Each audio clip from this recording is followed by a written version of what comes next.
এই অধ্যায়ে আমরা হিস্টোরি প্যালেট নিয়ে আলোচনা করব। তো আমরা যখন ফটোশপ নিয়ে কাজ করি, ফটোশপ রান করানোর পরেই কিন্তু আমাদের ডেস্কটপে অ্যাক্টিভ অবস্থায় আমরা হিস্টোরি প্যালেটটি পেয়ে যাব। যদি না থাকে তাহলে কিন্তু আমরা উইন্ডো মেনুতে ক্লিক করে হিস্ট্রি প্যালেটে সিলেক্ট করে দিয়ে আমরা খুব সহজেই এই হিস্ট্রি প্যালেটটি নিয়ে আসতে পারি।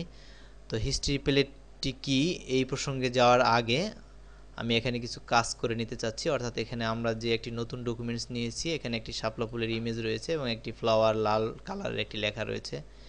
এবং আমরা যদি এখন এই এসিডিসি থেকে কোনো নতুন ইমেজকে এখানে কপি করে এনে আমাদের ডিজাইনের প্রয়োজনে আমরা ব্যবহার করতে চাই, সেটিও কিন্তু আমরা এখন করব। এখানে নতুন একটি লেয়ার নিয়ে নিচ্ছি এবং নতুন লেয়ার নিয়ে আমি যেই ইমেজটি কপি করেছিলাম সেটি কিন্তু এখানে পেস্ট করে নিয়ে আসলাম এবং এটিকে আরও ছোট করে দিলাম। ছোট করে দিয়ে আমি এক প্রান্তে রাখলাম।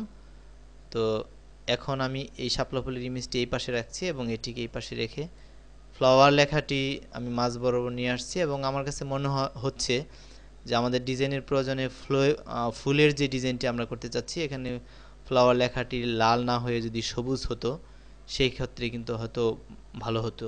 তো এরকম মনে হতে পারে যে আমরা কোনো কালার চেঞ্জ করে দিব, অর্থাৎ যে ফ্লাওয়ার লেখাটি লাল ছিল এটি না হয়ে যদি সবুজ হয় তাহলে হয়তো ভালো হয়। এই জন্য আমরা এখান থেকে যদি সবুজ কালার চেঞ্জ করে দেই, এখান থেকে আমরা সবুজ কালারটি আমাদের যে কালার পিকার রয়েছে এখান থেকে আমরা সবুজ কালারটি সিলেক্ট করে দিচ্ছি এবং আমাদের লেখাটি আমরা দেখতে পাচ্ছি যে সবুজ কালারে পরিণত হয়ে গিয়েছে।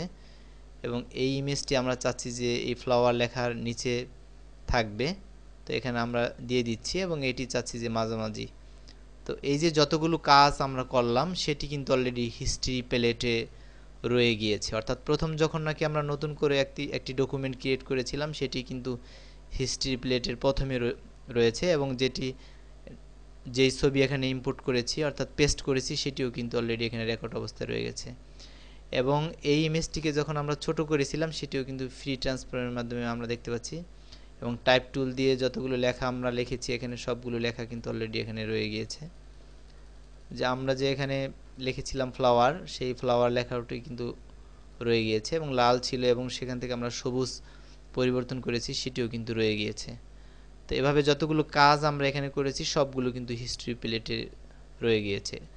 তো এখন আমরা যে হিস্ট্রি প্লেটের মাধ্যমে যা করব তা হলো, যে প্রয়োজনে আমরা হিস্ট্রি প্লেটকে ব্যবহার করব তা হচ্ছে উইন্ডোজের আমরা নর্মালি যেভাবে কন্ট্রোল জেড দিয়ে পূর্ব অবস্থায় ফিরে যাই, তো ঠিক একইভাবে আমরা এখানে কিন্তু আনডো এবং রিডোর যে কাজ আমরা উইন্ডোজে করি, আনডো এবং রিডো সেই কাজগুলো কিন্তু হিস্ট্রি প্লেটের মাধ্যমে খুব সহজেই করতে পারি। অর্থাৎ আনডো এবং রিডোর অল্টারনেটিভ হিসাবে আমরা হিস্ট্রি প্লেটকে ব্যবহার করতে পারি। অর্থাৎ আমাদের কাজ করা শেষ হয়ে গেলে এখন এরকম প্রয়োজন হতে পারে যে ফ্লাওয়ার লেখাটি যে লাল ছিল, লালই মনে হয় ভালো ছিল, সবুজ লেখা ভালো লাগছে না। এখন এই ফ্লাওয়ারকে যখন আবার আমরা সবুজ কালার থেকে লাল কালারে পরিণত করতে যাব সেই ক্ষেত্রে কিন্তু আমাদের সময় লাগবে, অথবা একরকম নাও হতে পারে।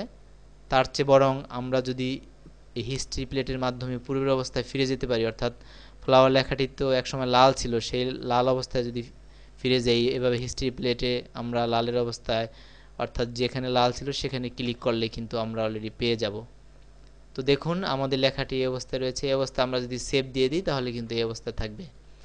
এবং এরকম প্রয়োজন হতে পারে যে এখানে দুইটি ইমেজ রয়েছে, আমাদের একটি ইমেজ অর্থাৎ প্রথম ইমেজটি থাকলেই হয়তো ভালো হয়।